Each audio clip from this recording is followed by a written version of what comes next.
Good morning, students. I am Jaydev Kumar from KBCRPM Mukamaghat. Let's start our new topic, privatization और निजीकरण।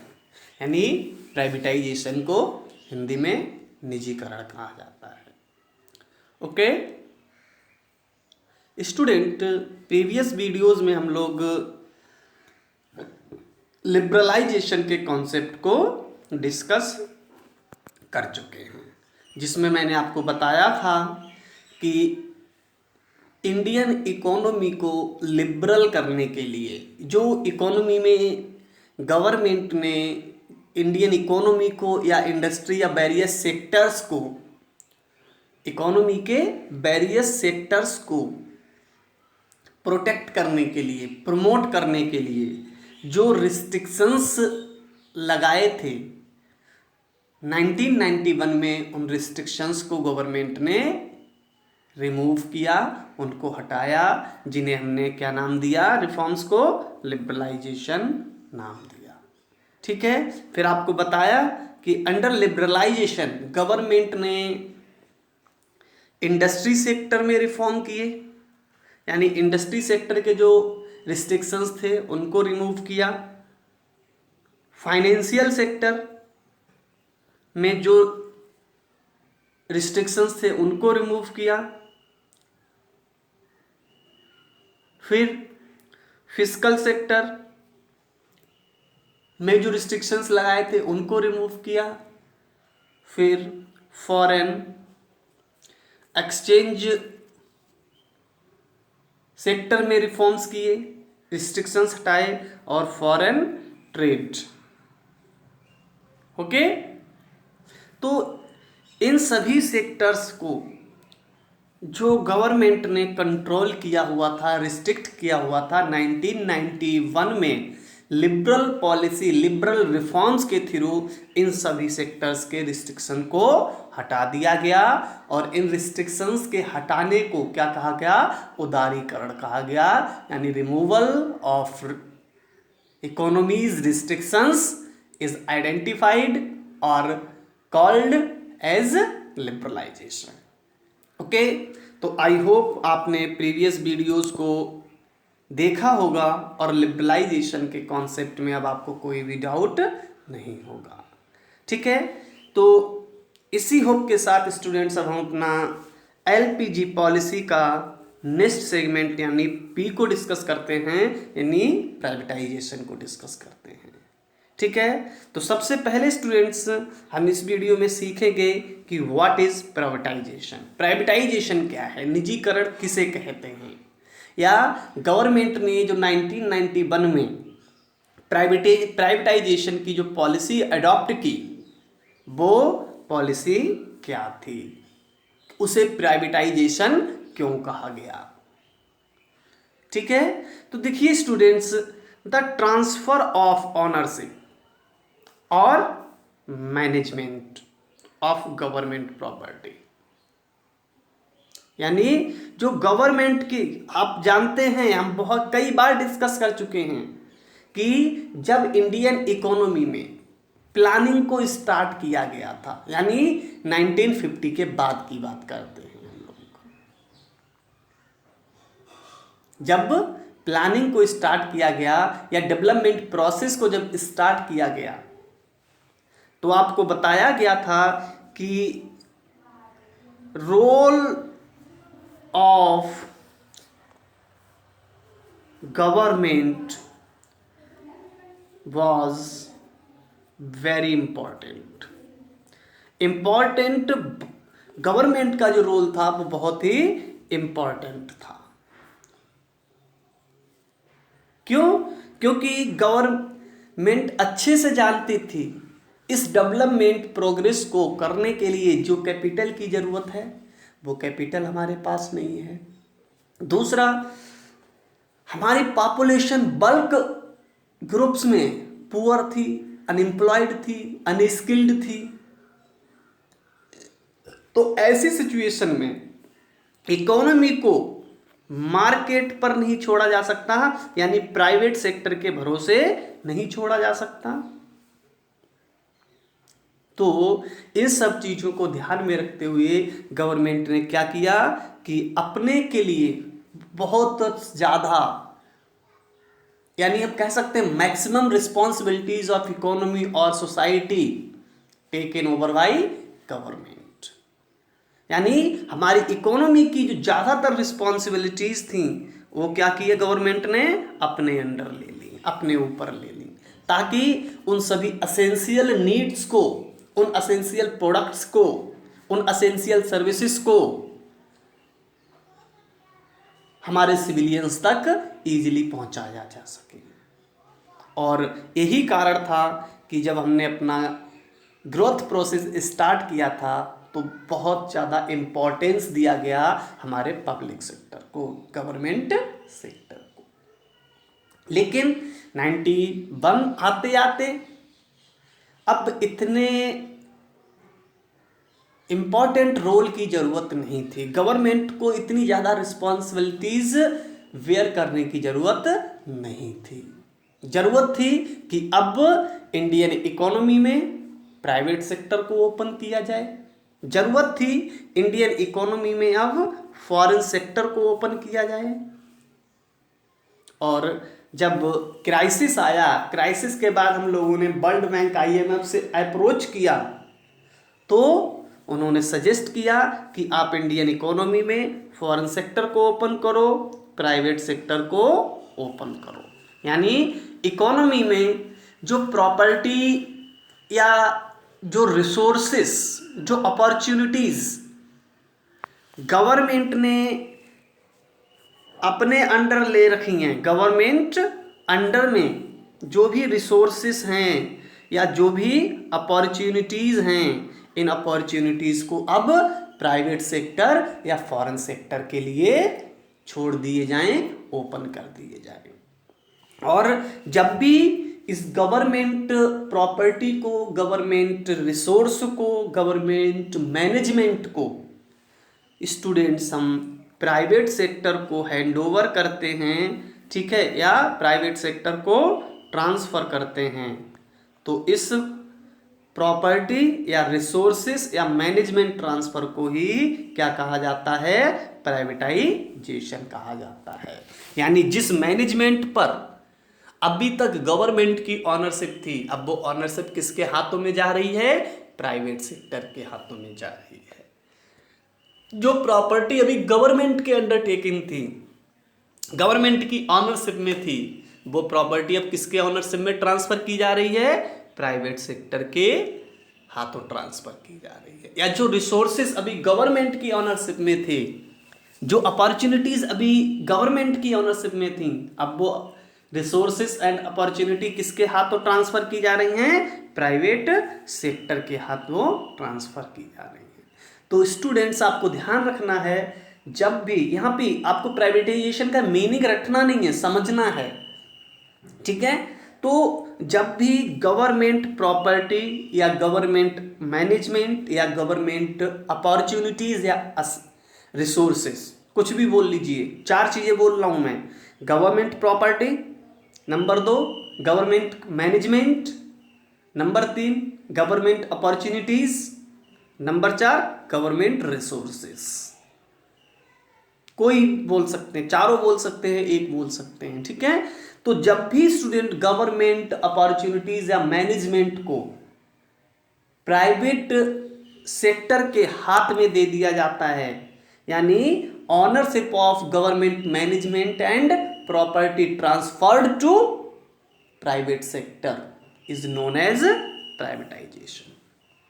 यानी government के प्रबंधन यानी मैनेजमेंट और संपत्ति की का स्वामित्व, ऑनरशिप जब प्राइवेट सेक्टर में ट्रांसफर कर दिया जाता है तो उसे हम क्या बोलते हैं, प्राइवेटाइजेशन बोलते हैं। क्लियर? एक बार और समझिए, जब गवर्नमेंट की प्रॉपर्टी और मैनेजमेंट की ऑनरशिप प्राइवेट सेक्टर में ट्रांसफर कर दी जाती है तो उसे हम क्या बोलेंगे, प्राइवेटाइजेशन बोलेंगे। और अगर आप 1991 से देखें, पहले की बात करें, तो आप अच्छे से जानते हैं ज़्यादातर प्रॉपर्टीज ज़्यादातर मैनेजमेंट, इकोनॉमी का मैनेजमेंट किसके हाथों में था? गवर्नमेंट के हाथ में था। 1991 के बाद गवर्नमेंट के ऑनरशिप वाला जो मैनेजमेंट और प्रॉपर्टी थी वो धीरे धीरे क्या किया गया? प्राइवेट सेक्टर को दे दी गई। तो इसी को क्या कहा गया? प्राइवेटाइजेशन कहा गया। क्लियर? और देखिए वही यहाँ लिखा भी है, द ट्रांसफर ऑफ ऑनरशिप और मैनेजमेंट। ठीक है, ऑनरशिप और management of government of property. ठीक है, यानी गवर्नमेंट प्रॉपर्टी का जो मैनेजमेंट है या जो ऑनरशिप है, transfer to private sector is known as privatisation. Okay, देखिए ट्रांसफर ऑफ ऑनरशिप और मैनेजमेंट ऑफ गवर्नमेंट प्रॉपर्टी और government owned enterprises is known as privatisation. Government on enterprises भी क्या है? गवर्नमेंट की प्रॉपर्टी है, और जब इस गवर्नमेंट की प्रॉपर्टी का मैनेजमेंट या ऑनरशिप प्राइवेट सेक्टर को ट्रांसफर होगा तो हम उस प्रोसेस को क्या कहेंगे? प्राइवेटाइजेशन कहेंगे। क्लियर है? आगे बढ़ते हैं। अब देखिए स्टूडेंट्स, ये जो गवर्नमेंट का मैनेजमेंट है, मैनेजमेंट या फिर गवर्नमेंट की जो ऑनरशिप है, इस ऑनरशिप को कैसे, किन किन तरीकों से प्राइवेट सेक्टर के हाथों ट्रांसफर किया जा सकता है? तो स्टूडेंट्स इसके दो मेथड हो सकते हैं, दो तरीके हो सकते हैं। जैसा कि यहाँ लिखा है, government companies are converted into private companies in 2 ways. यानी दो तरीकों से गवर्नमेंट कंपनीज को निजी कंपनियों में बदला जा सकता है या गवर्नमेंट कंपनीज को निजी प्राइवेट कंपनीज में ट्रांसफर किया जा सकता है। और ये कौन कौन से हैं? सबसे फर्स्ट है withdrawal of government from ownership and management of public sector या पब्लिक सेक्टर कंपनीज। पहला तो ये कि गवर्नमेंट के ऑनरशिप में जो कंपनी हैं, जो इंटरप्राइजेज हैं, जो गवर्नमेंट की प्रॉपर्टी है, वो उसको विड्रॉल कर ले, वापस कर ले। ठीक है, पहला क्या हुआ? जैसे मान लीजिए ONGC है, आप अच्छे से, और ONGC का भी नहीं हम बात करते हैं, NTPC का। ठीक है, NTPC तो ये क्या हो गया? गवर्नमेंट की प्रॉपर्टी हो गई, गवर्नमेंट प्रॉपर्टी हो गई। ठीक है, अब देखिए गवर्नमेंट कैसे, किन दो तरीके से इनको प्राइवेट कंपनी में कन्वर्ट कर सकती है या अपने आप को यहां से बाहर कर सकती है। पहला चीज गवर्नमेंट क्या करे? NTPC जो गवर्नमेंट चला रही है उसको क्लोज कर दे, यानी शट डाउन कर दे। पहला चीज हो गया, विड्रॉल कर लिया, यानी देखिए लिखा है withdrawal of government from ownership and management of public sector. तो NTPC को बंद कर दिया गया, शट डाउन यानी क्लोज कर दिया गया। इसका मतलब गवर्नमेंट ने क्या किया? इलेक्ट्रिसिटी के प्रोडक्शन को विड्रॉल कर लिया, वापस कर लिया। अब गवर्नमेंट क्या करेगी? NTPC से इलेक्ट्रिसिटी प्रोड्यूस नहीं करेगी। तो पहला तरीका ये हो गया। दूसरा तरीका क्या है स्टूडेंट की? NTPC जो कि गवर्नमेंट प्रॉपर्टी है, इसको रनिंग रहने दिया जाए, इसे चलते रहना दिया जाए, इसे बंद नहीं किया जाए, बल्कि इस NTPC को किसी प्राइवेट पर्सन को या कंपनी को सेल कर दिया जाए। पहला क्या था कि सीधे NTPC को बंद ही कर दिया, क्लोज कर दिया। दूसरा क्या है? ये कंपनी तो काम करती रहेगी लेकिन इसकी ऑनरशिप किसे दे दी जाए? प्राइवेट लोगों के हाथ में सेल कर दिया जाए, जिसे हम क्या कहते हैं? कल ही बताया था, डिस इन्वेस्टमेंट कहते हैं। ठीक है, तो यही दो तरीके हैं स्टूडेंट्स जिससे गवर्नमेंट प्रॉपर्टी को प्राइवेट सेक्टर में ट्रांसफ़र किया जा सकता है। पहला, गवर्नमेंट अपनी कंपनीज को बंद कर दे, प्राइवेट सेक्टर से बोले आइए आप यहाँ प्रोडक्शन स्टार्ट कीजिए। दूसरा, कंपनी गवर्नमेंट की जो है वो चलती रहे, लेकिन उसकी ऑनरशिप किसी पब्लिक प्राइवेट सेक्टर को बेच दे, जिसे हम डिसइन्वेस्टमेंट कहते हैं। ठीक है, तो प्राइवेटाइजेशन की ये जो पॉलिसी मैंने आपको बताई, प्राइवेटाइजेशन की जो प्रोसेस बताई, इसमें जब भी गवर्नमेंट प्रॉपर्टी को ट्रांसफ़र किया जाता है प्राइवेट सेक्टर में तो उसे हम प्राइवेटाइजेशन कहते हैं। और इस प्राइवेटाइजेशन को दो तरह से अडॉप्ट किया जा सकता है। पहला, गवर्नमेंट प्रोडक्शन बंद कर दे, प्रोडक्शन से विड्रॉल कर ले। दूसरा, गवर्नमेंट अपनी कंपनी को विड्रॉल ना करे, बंद ना करे, बल्कि उस कंपनी की ऑनरशिप प्राइवेट सेक्टर में बेच दे, यानी उस कंपनी का डिसइन्वेस्टमेंट कर दे। तो यही दो तरीके हो सकते हैं। ठीक है, अब हम बात करते हैं कि प्राइवेटाइजेशन क्यों जरूरत है। तो देखिए, आप अच्छे से जानते हैं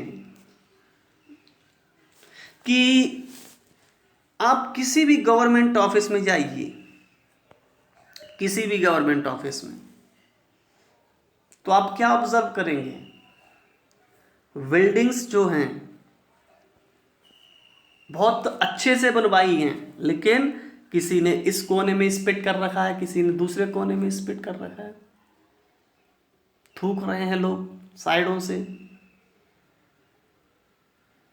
कंडम हो रही है बिल्डिंग, कोई देख रेख नहीं है। ठीक है, गवर्नमेंट रिसोर्सेस यूज ही नहीं हो पा रहे हैं, लोग कैपेसिटी है गवर्नमेंट एम्प्लॉयज में, लेकिन काम नहीं कर रहे अच्छे से।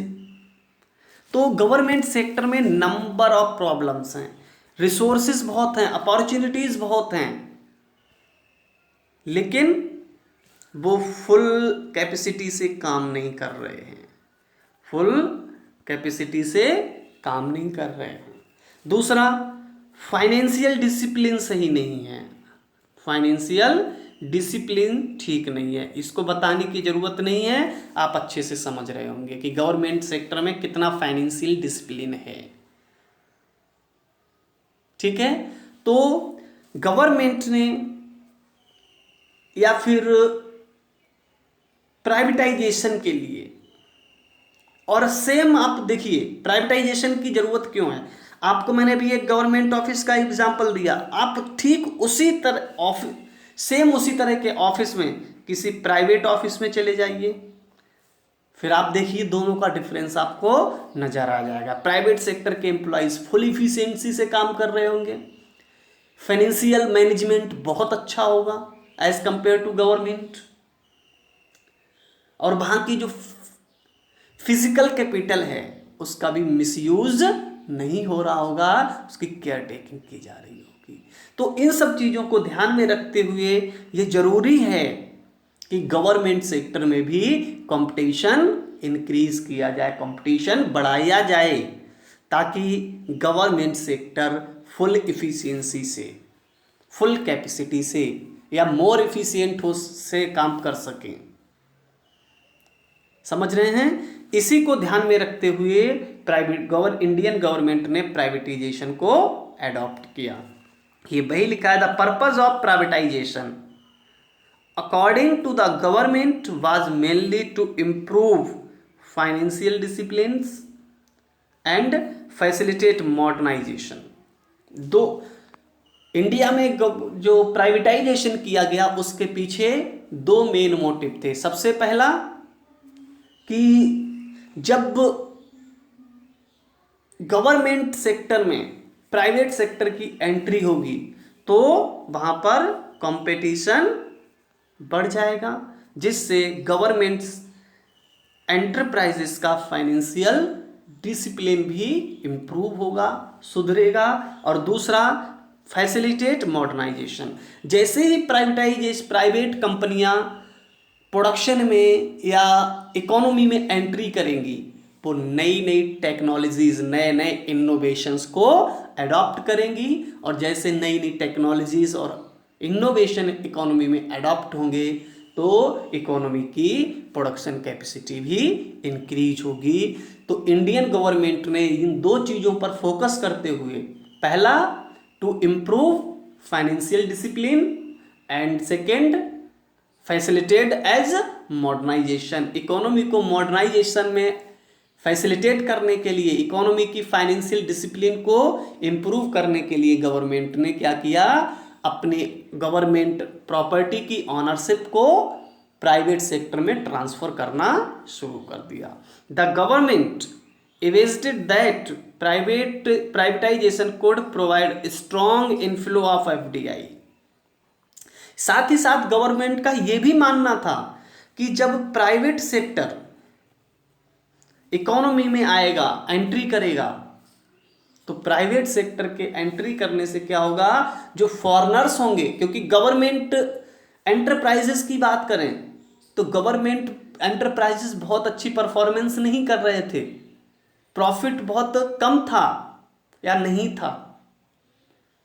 इस वजह से क्या था कि फॉरेन इन्वेस्टर्स भी इंडिया में इन्वेस्टमेंट नहीं कर पा रहे थे। दूसरा, हमने अपनी इकोनॉमी को क्लोज कर रखा था, तो कोई भी फॉरेन फर्म या फॉरेन कंपनी इंडिया में इस्टेब्लिश नहीं हो पा रही थी। लेकिन अगर हम प्राइवेट सेक्टर को अलाउ कर देते हैं तो क्या होगा, बहुत सारी विदेशी कंपनियां होंगी जो इंडिया में आएंगी और अपनी कंपनी इंडिया में सेटअप करेंगी। तो जब भी कोई विदेशी कंपनी इंडिया में आके अपनी कंपनी सेटअप करती है, प्रोडक्शन कैपेसिटी सेटअप करती है, तो उसे हम क्या कहते हैं, एफडीआई कहते हैं। कल ही बताया, एफआईआई और एफडीआई। जब कोई फॉरेन पर्सन किसी कंपनी में इन्वेस्टमेंट करता है तो उसे एफआईआई कहा जाता है, और जब कोई फॉरेन फर्म या फॉरेन पर्सन इंडिया में आके अपनी खुद की कंपनी सेटअप करता है तो उसे एफडीआई कहा जाता है। तो गवर्नमेंट का यहाँ ये भी मानना था कि जैसे ही हम इंडियन इकोनॉमी में प्राइवेट सेक्टर को एंट्री देंगे तो इससे क्या होगा, फॉरेन जो फर्म्स हैं या कंपनीज हैं वो इंडिया में आएंगी और अपने प्लांट्स सेटअप करेंगी, जो कि क्या कहलाता है, एफडीआई कहलाता है। तो गवर्नमेंट का ये भी मानना था कि जैसे ही हम प्राइवेट सेक्टर को ऑनरशिप ट्रांसफर करेंगे इंडियन इकोनॉमी में, एफडीआई का इनफ्लो भी इंक्रीज हो जाएगा, जो हमारे फॉरेन एक्सचेंज रिजर्व को इंक्रीज करेगा, फॉरेन रिजर्व एक्सचेंज रिजर्व के स्टोर को बढ़ाएगा। ठीक है, तो वही देखिए लिखा है, the government invested that privatisation could provide strong inflow of FDI. For instance, some PSUs have been granted special status of Maharatna, Navratna and mini Ratna. और इन्हीं की सीरीज में पहला प्राइवेट सेक्टर को क्या किया, गवर्नमेंट ने अलाउ कर दिया, यानी जो पीएसईज थे, पब्लिक सेक्टर एंटरप्राइजेस थे, उनको परफॉर्मेंस को, उनकी कैपेसिटी को इम्प्रूव करने के लिए गवर्नमेंट ने क्या किया, इनको एक नया स्पेशल स्टेटस ग्रांट किया। जिस ऐसी कंपनीज जो बहुत अच्छा प्रॉफिट अर्न कर रही थी उनको महारत्न घोषित कर दिया। ठीक है, और ऐसी कंपनीज जो प्रॉफिट मेकिंग परफॉर्मेंस दे रही थी उन्हें इंडियन गवर्नमेंट ने नवरत्न डिक्लेयर किया और बाकी को मिनी रत्न की लिस्ट में लिस्टेड कर दिया। इससे क्या था, इस स्टेटस को देने का कारण क्या था, ताकि प्राइवेट सेक्टर इनकी तरफ अट्रैक्ट हो सकें, इनमें इन्वेस्टमेंट करने के लिए अट्रैक्ट हो सकें, यानी इनकी शेयर खरीद सकें, खरीदने को तैयार हो सकें। जो अभी मैंने आपको यहाँ देखिए बताया था कि दो तरह से गवर्नमेंट कैसे अपनी प्रॉपर्टी को प्राइवेट सेक्टर में ट्रांसफर करती है, पहला विड्रॉल करके, दूसरा डिसइन्वेस्टमेंट करके। ठीक है, तो पहला गवर्नमेंट ने क्या किया, प्राइवेट सेक्टर को अलाउ कर दिया। दूसरा, गवर्नमेंट की प्रॉपर्टी यानी स्पेशल प्रॉपर्टी किस कौन सी थी, पीएसईज, पब्लिक सेक्टर इंटरप्राइजेस। अब इनको उसने गवर्नमेंट ने क्या किया, 3 कैटेगरी में डिवाइड कर दिया। एक महारत्न, दूसरा नवरत्न और तीसरा मिनी रत्न।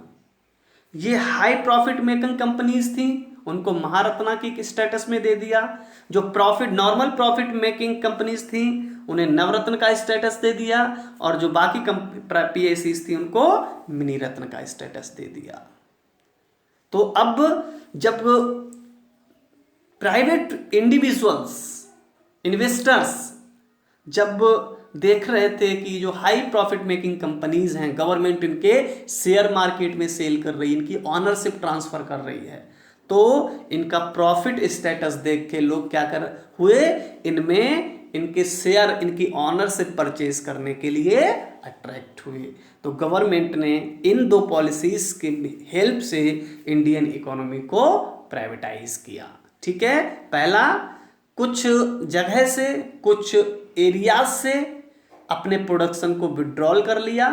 दूसरा, पब्लिक सेक्टर इंटरप्राइजेस को या पब्लिक सेक्टर इंटरप्राइजेस की ऑनरशिप प्राइवेट सेक्टर को सेल करने लगी, जिसे हमने डिसइन्वेस्टमेंट नाम दिया। तो ये स्टूडेंट्स हम लोगों ने डिस्कस किया what is privatisation and how to do privatisation. Clear है?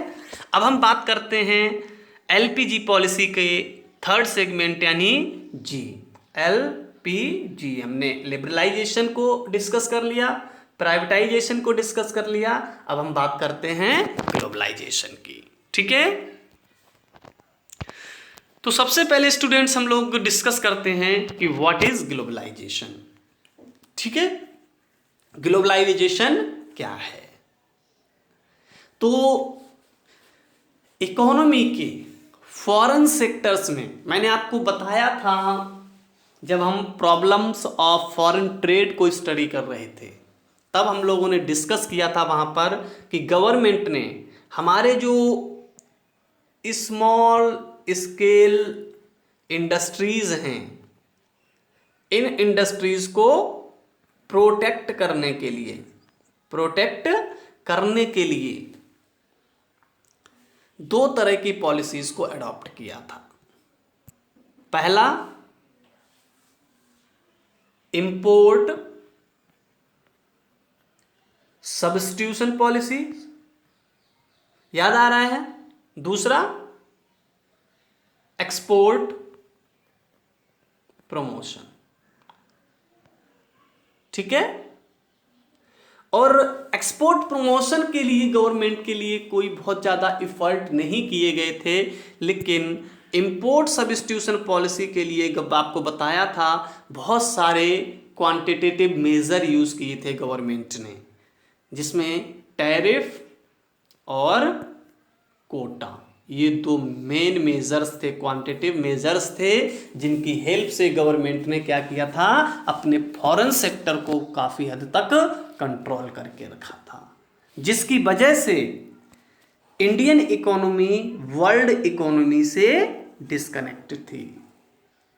ज़्यादातर पहली चीज़, एक तो गवर्नमेंट इंपोर्ट्स पर हाई टैक्स इंपोज कर रही थी, टैरिफ एंड कोटा इंपोज कर रही थी। साथ ही साथ गवर्नमेंट ने यह भी कहा कि केवल इंपोर्ट्स वही लोग कर सकते हैं, वही कंपनियां कर सकती हैं जो गवर्नमेंट से लाइसेंस, यानी इंपोर्ट के लिए भी गवर्नमेंट लाइसेंस देती थी, और जिसे लाइसेंस मिल जाता था वही लोग केवल इंपोर्ट में पार्टिसिपेट कर पाते थे, सभी लोगों के लिए इंपोर्ट अलाउ नहीं था। तो ये कुछ रिस्ट्रिक्शंस लगाई थी इंडियन इकोनॉमी को प्रोटेक्ट करने के लिए इंडियन गवर्नमेंट द्वारा, जिससे हम वर्ल्ड इकोनॉमी के साथ इंटीग्रेट नहीं कर पा रहे थे, जुड़ नहीं पा रहे थे। तो 1991 में जब इंडियन गवर्नमेंट ने इन क्वांटिटेटिव रिस्ट्रिक्शंस को रिमूव कर दिया, हटा दिया, इंपोर्ट लाइसेंसिंग को बंद कर दिया, ठीक है, तो इंडियन इकोनॉमी क्या हुई, ग्लोबल इकोनॉमी के साथ इंटीग्रेट हो गई। अब कोई भी इंडियन किसी भी कंट्री से कुछ भी इंपोर्ट कर सकता था। इंपोर्ट रिस्ट्रिक्शंस हट जाने से इंडियन प्रोडक्ट ग्लोबल मार्केट में सेल के लिए अवेलेबल थे और ग्लोबल मार्केट यानी अदर कंट्रीज के प्रोडक्ट इंडियन मार्केट्स में आने के लिए अवेलेबल थे। ठीक है, इंडिया में कुछ फ्लैक्चुएशंस हो रही थी तो उनका असर हमें वर्ल्ड इकोनॉमी पे दिखना शुरू हो जाता था, और जब भी कभी वर्ल्ड इकोनॉमी में यानी अदर फॉरेन इकोनॉमीज में कोई डिस्टर्बेंस यानी फ्लैक्चुएशन हो रहे थे तो इंडिया में उन फ्लैक्चुएशन का प्रभाव इम्पैक्ट दिख जाता था। तो इस तरह से इंडियन इकोनॉमी में जो फॉरेन सेक्टर में रिस्ट्रिक्शंस लगाए गए थे उन रिस्ट्रिक्शंस को जैसे ही हटा दिया गया तो इंडियन इकोनॉमी वर्ल्ड इकोनॉमी के साथ इंटीग्रेट हो गई। और इस इंटीग्रेशन को जब भी कोई इकोनॉमी को वर्ल्ड इकोनॉमी के साथ इंटीग्रेट कर दिया जाता है तो हम इस प्रोसेस को क्या कहते हैं स्टूडेंट्स? ग्लोबलाइजेशन कहते हैं। क्लियर? और देखिए यहाँ यही लिखा है, integration of the economy of the country with the world economy is known as globalisation. यानी किसी देश की इकोनॉमी को वर्ल्ड इकोनॉमी के साथ जोड़ना, वैश्विक अर्थव्यवस्था के साथ जोड़ना ही क्या कहलाता है? ग्लोबलाइजेशन कहलाता है या वैश्वीकरण कहलाता है। समझ गए? यानी अगर 1991 से पहले की बात करें तो इंडियन इकोनॉमी वर्ल्ड इकोनॉमी से अलग थी, वर्ल्ड इकोनॉमी से इंटीग्रेट नहीं थी, जुड़ी हुई नहीं थी। लेकिन 1991 के बाद जब हमने सभी क्वांटिटेटिव मेजर्स को हटा दिया, इंपोर्ट्स लाइसेंसिंग को हटा दिया, तो हमारी इकोनॉमी यानी इंडियन इकोनॉमी वर्ल्ड इकोनॉमीज के साथ यानी विदेशी अर्थव्यवस्थाओं के साथ इंटीग्रेट हो गई, जुड़ गई। और इस जुड़ने की प्रोसेस को क्या कहा जाता है? ग्लोबलाइजेशन कहा जाता है। ओके, तो देखिए स्टूडेंट्स वही लिखा है यहाँ, integration of the economy of the country with the world economy is known as globalisation. यानी किसी देश की अर्थव्यवस्था का ग्लोबल इकोनॉमी से जोड़ना ही क्या कहलाता है? ग्लोबलाइजेशन कहलाता है। ओके, globalisation attempts to establish link in such way that the happening in India can be influenced by events happening mile away. तो ग्लोबलाइजेशन में क्या होता है कि जो घटनाएं इंडिया में हो रही हैं या जो घटनाएं बहुत ग्लोबल इकोनॉमी में हो रही हैं, उन ग्लोबल इकोनॉमी से इंडिया पर क्या इन्फ्लुएंस पड़ेगा, क्या इन्फ्लुएंस होगा, इसको लिंक करने को प्लेटफॉर्म प्रोवाइड कराता है। यानी ग्लोबल इकोनॉमी यानी ग्लोबलाइजेशन क्या करता है? वर्ल्ड इकोनॉमी में जो भी घटनाएं घट रही हैं उनको इंडिया की घटनाओं से लिंक करता है। ठीक है, it is turning the world into one whole और क्रिएटिंग अ बॉर्डरलेस वर्ल्ड। यानी ग्लोबलाइजेशन क्या करता है? देखिए, it is turning the world into one whole, यानी ये पूरे विश्व को, पूरे वर्ल्ड में जितने कंट्रीज हैं उन सबको एक पॉइंट पर एक ही सीमा रेखा में कन्वर्ट करने की कोशिश करता है और क्रिएटिंग बॉर्डरलेस वर्ल्ड यानी ऐसा वर्ल्ड क्रिएट करता है, एक ऐसा वर्ल्ड बनाएगा जिसमें कोई बॉर्डर नहीं होगा। जैसे अभी आप देखेंगे यहाँ इंडिया है तो इधर ये बांग्लादेश है, यहाँ म्यांमार है, यहाँ नेपाल है, ये चाइना है। इस तरह से देखेंगे तो हर जगह आपको बॉर्डर देखेंगे। लेकिन ग्लोबलाइजेशन क्या करता है? इन सभी बॉर्डर्स को फिजिकली खत्म नहीं कर देगा कि फिजिकली खत्म पूरा वर्ल्ड एक हो गया कि हम कहीं जाएं, अरे चलिए पाकिस्तान घूमने चलते हैं, नहीं, बॉर्डर अपनी जगह रहेंगे। लेकिन जो इकोनॉमिक ट्रांजैक्शन होंगे उनमें ये बॉर्डर्स बैरियर्स का काम नहीं करेंगे। यानी ग्लोबलाइजेशन क्या करता है?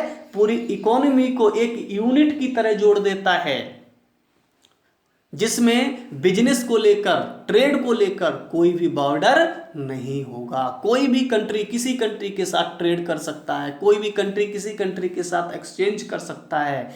उन कंट्रीज की गवर्नमेंट को कोई प्रॉब्लम नहीं होगी। इसीलिए कहा गया कि globalisation turn the world into one whole, एक यूनिट की तरह कन्वर्ट कर देता है, और क्रिएट बॉर्डरलेस वर्ल्ड, यानी एक ऐसा वर्ल्ड क्रिएट करता है जिसमें बिजनेस से रिलेटेड, जिसमें ट्रेडिंग से रिलेटेड कोई भी बॉर्डर नहीं होता। ठीक है, इसके अलावा भी globalisation ensure no number of advantage from rest of the world, और इस ग्लोबलाइजेशन से क्या होता है, बहुत सारे एडवांटेज एक कंट्री को दूसरे कंट्री से मिल जाते हैं। ठीक है, जैसे हम बात करते हैं आउटसोर्सिंग की। ठीक है, क्या आउटसोर्सिंग, अब मान लीजिए इंडिया है, ठीक है, इंडिया के साथ साथ ये इंडिया है और यहाँ पर कुछ ये अरेबियन कंट्रीज हैं, गल्फ कंट्रीज हैं, ठीक है, ईरान, इराक। अब इंडिया में देखिए पेट्रोलियम यानी ऑयल नहीं होता, ठीक है, और लेकिन यहाँ जो गल्फ कंट्रीज हैं इनमें ऑयल का प्रोडक्शन, क्रूड ऑयल का प्रोडक्शन बहुत अच्छा होता है। अगर ग्लोबलाइजेशन नहीं हो, या हम बात करें कि कोई कंट्री एक दूसरे से कनेक्ट नहीं है, तो क्या इंडिया अपनी पेट्रोलियम नीड्स को पूरा कर सकता है? शायद नहीं। लेकिन ग्लोबलाइजेशन, इसके इंडिया के पास जितना अपना इंटरनल प्रोडक्शन है, इसकी अपनी सीमा में, अपनी बाउंड्री में जितना ऑयल का प्रोडक्शन है वो उतना ही यूज कर सकता है, उससे ज्यादा वो से नहीं मिलेगा। क्यों? क्योंकि कोई कंट्री एक दूसरे से यहाँ कनेक्ट नहीं है। एग्जाम्पल के लिए माना कि ये कंट्री आपस में कनेक्ट नहीं है, तो इंडिया में ऐसा नहीं है पेट्रोलियम बिल्कुल प्रोड्यूस नहीं होता, प्रोड्यूस होता है लेकिन उतना नहीं जितनी की हमारी जरूरतें हैं। तो अगर हमें अपनी जरूरतों को पूरा करना है तो हमें इन कंट्रीज से कनेक्टिविटी लानी पड़ेगी, अदरवाइज हम कितना यूज कर सकते हैं, जितना कि हमारा with in boundary, with in border में प्रोड्यूस होता है। तो ग्लोबलाइजेशन क्या करता है, हमारी जो जरूरत की चीजें हैं, चाहे वो गुड्स हो या सर्विसेज हो, उनको हमारी बाउंड्री बाहर के बॉल के बाहर, हमारी बॉर्डर्स के बाहर से उनको अरेंज किया जा सकता है, उन्हें हायर किया जा सकता है, उन्हें खरीदा जा सकता है। ठीक है, यानी हम ऐसी सर्विसेज का, ऐसी गुड्स का यूज एक्सटर्नल सोर्सेज से भी कर सकते हैं, बाहर से भी कर सकते हैं, जो अभी तक हम अपने इंटरनल सोर्सेज से पूरी कर रहे थे। और ये कब पॉसिबल है, ये ग्लोबलाइजेशन के साथ ही पॉसिबल है। ठीक है, तो जब भी कोई कंट्री, स्टूडेंट्स, गुड्स और सर्विस, स्पेशली हम सर्विसेज की बात करते हैं, सर्विसेज एक्सटर्नल सोर्सेस, बाहर से यानी अदर कंट्रीज से हायर करता है, इस प्रोसेस को क्या कहा जाता है, आउटसोर्सिंग कहा जाता है, जो कि हम अभी तक अपने इंटरनल सोर्स से, अपने बॉर्डर के अंदर से अरेंज कर रहे थे। देखिए यहाँ वही लिखा है students, outsourcing. What is outsourcing? When a company hire regular services from external sources, mostly from other countries which was previously provided within the countries। यानी जब भी कोई कंपनी या कोई कंट्री अपनी रेगुलर सर्विस को एक्सटर्नल सोर्सेस यानी other countries से हायर करता है, उस प्रोसेस को हम क्या कहते हैं, आउटसोर्सिंग कहते हैं। फॉर एग्जांपल, जैसे इंडिया को अभी चाइना और इंडिया कंट्रोवर्सी चल रही है, आपको पता होगा, लद्दाख एरिया में। अब इस पे लीगल एडवाइस चाहिए। इंडिया को समझ में नहीं आ रहा कि क्या किया जाए, चाइना से कैसे छुटकारा पाया जाए। तो ये लीगल एडवाइस इंडिया इंटरनली भी ले सकता है लेकिन जब भी इस लीगल एडवाइस को इंडिया अदर कंट्रीज से डिस्कस करता है, उनसे एडवाइस लेता है, तो इसे क्या कहा जाएगा? आउटसोर्सिंग कहा जाएगा। एग्जाम्पल के लिए, या कंप्यूटर सर्विसेज इंडिया किसी दूसरे कंट्रीज से हायर करता है, या सिक्योरिटी एडवर्टाइजमेंट से रिलेटेड कोई सर्विस हायर करता है अदर कंट्रीज से, तो इसे क्या कहा जाएगा स्टूडेंट्स? आउटसोर्सिंग कहा जाएगा। यानी जब भी कोई कंपनी या कंट्री अपनी रेगुलर सर्विसेज अदर कंट्रीज से हायर करता है, खरीदता है, तो इस प्रोसेस को क्या कहा जाता है? आउटसोर्सिंग कहा जाता है। For example legal advice, computer services, security and advertisement etcetera. Clear? दूसरा स्टूडेंट्स, अब देखिए, जब वर्ल्ड इकोनॉमी एक यूनिट बेस पे काम करती है, तो कभी कभी क्या होगा, कंट्रीज में डिस्प्यूट हो सकते हैं, या कोई कंट्रीज अपने को प्रोटेक्ट करने के लिए, बाकी कंट्रीज जो हैं उन्होंने ट्रेड को फ्री किया हुआ है, लेकिन कुछ कंट्रीज अपनी इकोनॉमी को प्रोटेक्ट करने के लिए टैरिफ लगा रहे हैं, टैक्सेस इंपोज कर रहे हैं, तो क्या होगा? क्या इस कुछ स्टेट्स ने अपने ट्रेड को ओपन छोड़ रखा है, कुछ कंट्रीज ने अपने ट्रेड्स पर टैक्स लगा रखे हैं, क्या सभी को इक्वल अपॉर्चुनिटी मिलेंगी? शायद नहीं। और जब इक्वल अपॉर्चुनिटी नहीं मिलेंगी तो क्या होगा? डिस्प्यूट क्रिएट होगा। ऐसे कंट्रीज जिन्होंने टैरिफ लगाया है उनके बीच और जिन्होंने नहीं लगाया उनके बीच डिस्प्यूट क्रिएट होगा कि हम टैक्स नहीं लगाए हैं, आपने टैक्स इंपोज किया हुआ है। यानी व्यापार, ट्रेड फ्री नहीं है, अभी भी ट्रेड में रिस्ट्रिक्शंस हैं। तो इंटरनेशनल ट्रेड में कोई डिस्प्यूट ना हो, इंटरनेशनल ट्रेड को मल्टीनेशनल लेवल पर फ्री रखा जाए, सभी कंट्रीज के लिए ट्रेड की इक्वल अपॉर्चुनिटीज प्रोवाइड की जा सकें, इन सब को ध्यान में रखते हुए एक इंटरनेशनल ऑर्गेनाइजेशन की स्थापना की गई, इस्टेब्लिश किया गया, जिसका नाम रखा गया WTO।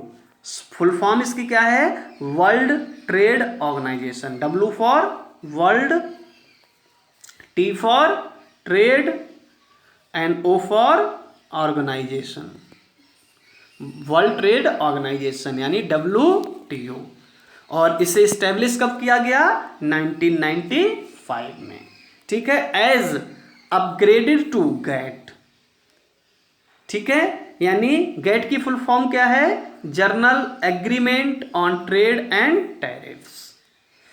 1948 में स्टूडेंट्स, जब 1945 के बाद सेकेंड वर्ल्ड वार खत्म हुआ, उसके बाद जब वर्ल्ड ट्रेड को प्रमोट करने की बात चली, तो 1948 में एक ऑर्गेनाइजेशन, कंट्रीज के बीच में एक एग्रीमेंट हुआ, जिसमें ये कहा गया कि फॉरेन ट्रेड की क्या कंडीशंस होंगी, फॉरेन ट्रेड पर टैरिफ्स की सिचुएशन क्या होगी, इन सब को ध्यान में रखते हुए एक एग्रीमेंट किया गया, जिसको नाम क्या दिया गया? GATT, general agreement on trades and tariffs.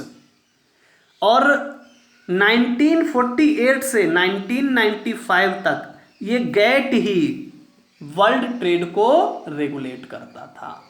World trade का डायरेक्शन क्या होगा, वर्ल्ड ट्रेड की कंडीशंस क्या होंगी, ये कौन डिसाइड कर रहा था? ये गेट डिसाइड कर रहा था। General agreement on tariff and trades decide कर रहा था। इसी के एग्रीमेंट के अकॉर्डिंग वर्ल्ड में इंटरनेशनल ट्रेड को परफॉर्म किया जा रहा था। लेकिन 1995 में गेट को अपग्रेड किया गया और इसे एक ऑर्गेनाइजेशन की तरह बना दिया गया, जिसका नाम क्या रखा गया? WTO।